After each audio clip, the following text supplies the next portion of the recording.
Hi, everyone. My name is Veronica Mendez. I am a child and family therapist at Family Service of Santa Monica.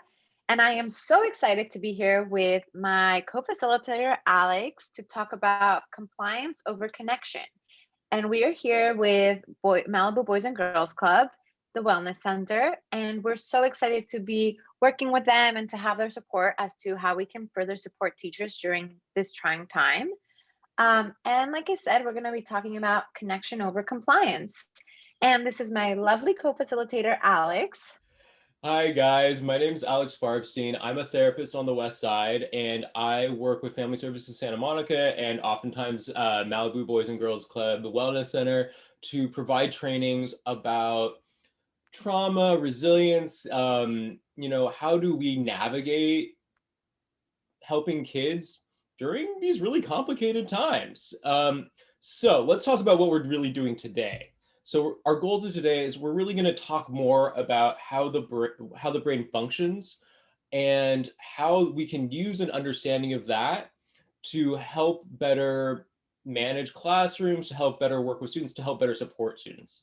We're going to talk about really the meat of today, which is connection over compliance. So how do we help connect both sides of the brain? How do we help connect with students in order to redirect them? And then we're also going to talk about how do we connect with them in a state of regulation? How do we regulate ourselves? And then we're also going to talk about some intentional interventions about how to do that. So, with that being said, Vero, do you want to take us away and start talking more about brain development and the different stages of brain development? Yes, of course. Thank you so much. So, what does the brain development tell us about what we see in our students, right? In the previous videos, we talked about kind of the amygdala, which is the survival brain, and the prefrontal cortex, so the downstairs brain and the upstairs brain, and really how the downstairs brain can't function when the upstairs brain is working, right? So the upstairs brain is kind of prefrontal cortex, which is thinking, logical thinking, planning ahead, seeing other people's perspectives. And the downstairs brain is kind of the survival, the fight or flight emotional brain. It's the reactive, impulsive side of the brain. And again, they can't work together. So if our student is dysregulated or surviving, he's going to be functioning from this part of the brain, the downstairs brain. Versus when they're regulated and can take their time, they're going to be able to be more logical, right? Now, brain development tells us a lot of the different stages of the children from elementary to high school. And I just want to quickly touch upon that because sometimes when we see a behavior, we're like, why can't they do this? Or why are they doing this? And literally the answer is because of their brain and their brain development. So, what does this mean? I think one of the most important things that with the the brain development with the elementary students is that their upstairs brain, their logical thinking isn't fully developed at all. So they're gonna be coming thinking a lot from their downstairs brain. What does this look like in terms of their behaviors? It means that they're gonna be paying very little attention to what they do. They literally will not be able to understand logic. So when we see a student, we're like, that what? That doesn't make sense. It's irrational. Right. It is because they're coming from their downstairs brain.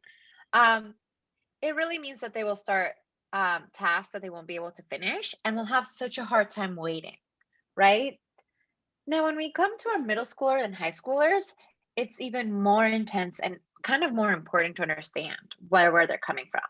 And the reason why is because once you go into middle school and high school, their brain starts kind of trimming away at things that they don't need. So their architecture of their brain is really changing. So you use it or you lose it. You use a connection or you lose it. So what this means is that the main change is that unused connections and that processing part of the child's brain is being pruned away. And at the same time, connections are being strengthened, which is why interactions and relationships are so important because they can literally shape the architecture of the brain of our middle schoolers and high schoolers. If they don't use it, it's going to get pruned away. So if a child doesn't use and practice emotionally regulating themselves, they're going to lose that. And the part of that brain is going to be changed. So the other thing that I want to talk about is that the way that stuff is pruned away is that the first part that's pruned away is this part, the downstairs brain, which means that the upstairs brain is the last part of the brain that's being pruned, which means that they're going to be relying, middle schools and high schoolers are going to be relying the most from their downstairs brain, which again is reactive, impulsive. It is not the part where it's logical and thinking and consequences, right?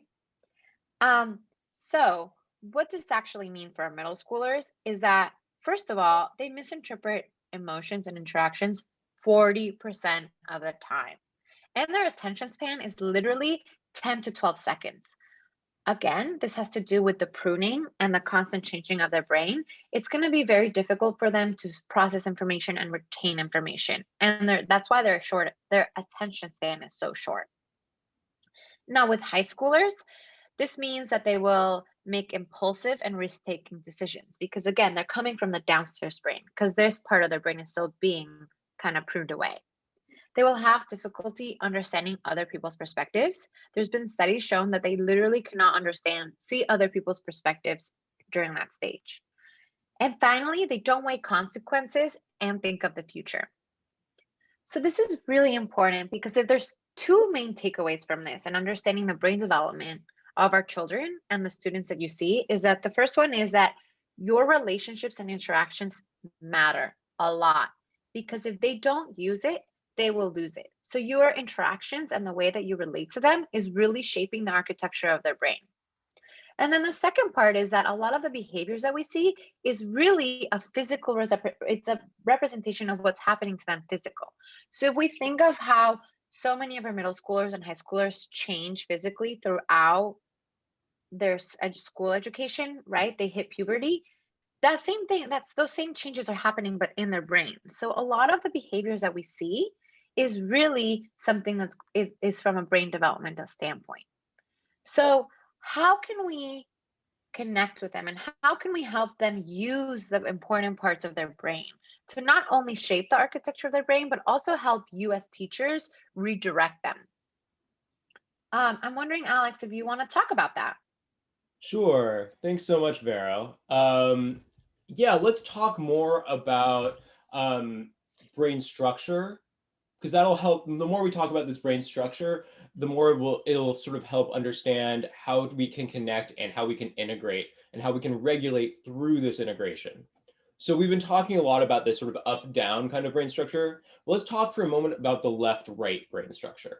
So the left side of the brain, that's where we have a lot more of our logic. That's where we have a lot more of our linear thinking. It's where a lot of our speech centers are stored. We're analytical, we're practical. That's where a lot of this left side of the brain has going on. And then the right side of the brain, well, that's where we have a lot of our nonverbal signals. That's how we interpret a lot of social interactions. It's where we're emotional and experiential and creative.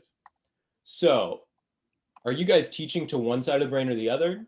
No, right? I mean, you're engaging a lot of the left side, the logic and the linear and the linguistic, but you're also encouraging the emotional, the experiential, the creative, and the social.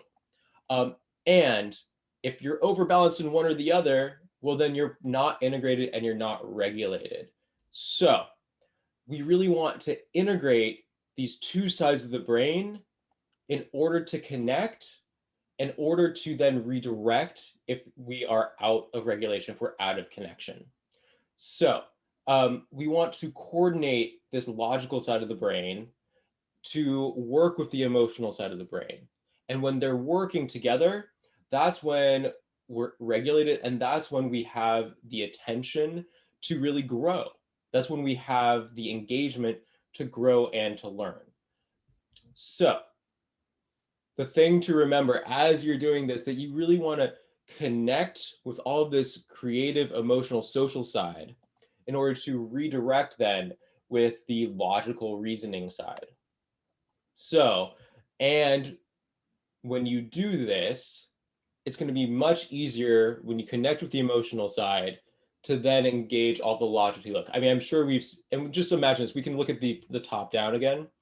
If we are just talking to this part of the limbic amygdala lower brain that is super emotional, well, if someone's out of regulation here, it's going to be really hard to reason with them, right? So we have to connect. We have to connect with the feelings that are going right here so that then we can re-engage with the facts that are up here. And we kind of know what happens when we're out of connection, when we're out of regulation. Vera, do you want to take us away on that one? Yes, of course. So I think one of the main things that we like to talk about is, as teachers, how do we know, and I know we know, when a student's brain is not integrating, right? So when is the left side of the brain not communicating to the right side of the brain? Looks like inability to stay still, having tantrums, very big emotional reactions and emotional dysregulation, some aggression, some impulsivity, having trouble with transitions or changes, and difficulty waiting or following directions. So instead of thinking, hey, why is the student not doing this? Why are they having this reaction? I wonder if we could look at it, oh, the left side of the brain is not communicating with the right side of the brain. So they're not integrated. So how do I connect the left side of the brain with the right side of the brain? I need to connect with the student to then redirect him. That way there's brain integration. Here's some ways to connect to redirect. Here are some phrases of integration, right? I can see this is difficult for you. I'm wondering if X, Y, and Z. It seems like you need some space. What would be helpful? These phrases are phrases to connect so the left side of the brain communicates with the right side of the brain. It must feel confusing and overwhelming when there's so much to ask for you. What do you need? How can I help you? What can we do to make this better? These are just some ideas and some suggestions for phrases of integration, but the truth of the matter is that as teachers, you know your students the best. No one knows your students better than you do, and no one knows how to connect with a student better than you do. So, really use that to connect in order to redirect and having them have left and right brain integration. And also remember that those interactions are really shaping their brain for the future. And I know that sometimes it could be so difficult to be in the present moment to be able to connect with a child. Alex, I'm wondering if you could speak to that. Yeah, thanks, Vera. So this is another way that we can think about meeting students in regulation, but also everything we've talked about. How do we connect in order to redirect? Well, the first way that we connect is that we are regulated ourselves, and so we can meet a student in regulation. We want all of our own nice prefrontal cortex to be regulating our own limbic amygdala lower brain, right? We want our upper brain really regulating this part too. And so when that happens, our window is open. Well, how do we know our window is open? Our window is open when we are able to connect and when our bodies feel really good, comfortable, when we're feeling alert and relaxed, right? That's when our windows are open. That's when we're able to meet a student in regulation. Well, and we probably know what it's like to meet a student or anyone else not in regulation. Well, so first of all, our lid is flipped, right? So our amygdala is super engaged. And that means that we could either be hyper aroused, so all these hot feelings, right? So anxious, angry, overwhelmed. Our bodies want to like fight or run away. Well, boom, our window closes from the top, and right now we can't meet in connection. So the other way that we might not be regulated is lid is flipped. Well, we might be hypo-aroused. So that's all these cold feelings. We might be zoned out, we might be numb, distracted, or disconnected. And the body wants to shut down and go to sleep. No longer able to connect and meet in regulation. So in all of this, the invitation is to really check in with yourself, to notice what's going on in yourself in order to meet a student in regulation, in order to connect, to redirect. Farah, you want to talk a little bit more about that? You want to talk a little bit more about, how do we meet with students? Yes, Alex, I love this quote, right? How do we meet our students in regulation? And I know it's so hard. I do want to just say that that window closes with so many different ways, right? Especially like 2020, a pandemic, civil unrest, all like financial stress, all these things close our window, right? And so this is a quote that I just really want to offer.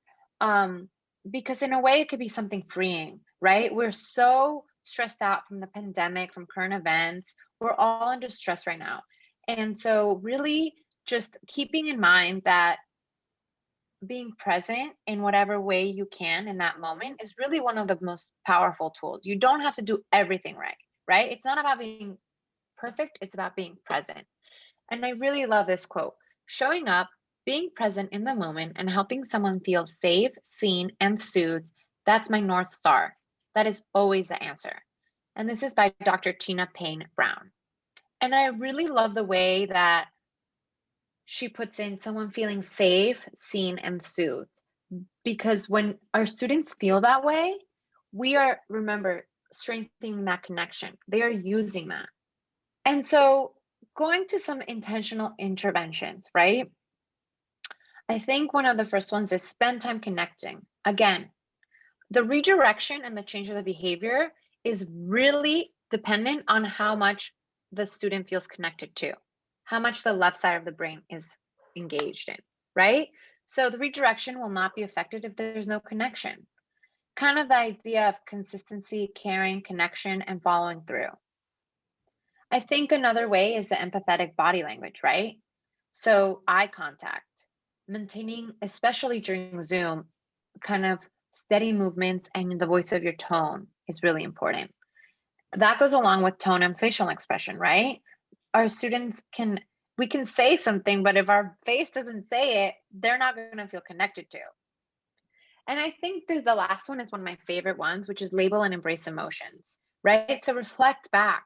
What is your student feeling? Because the truth of the matter is that they probably don't know that they're feeling that way. And when we do, when we become the mirrors to them, we're really connected and they're feeling, seeing, soothed, and seen.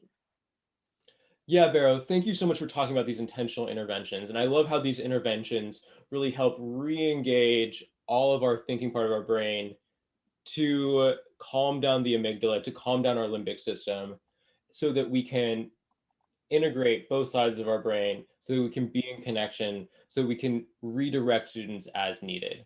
And how this is all an invitation to really check in with ourselves and be connected with ourselves so we can meet students in regulation.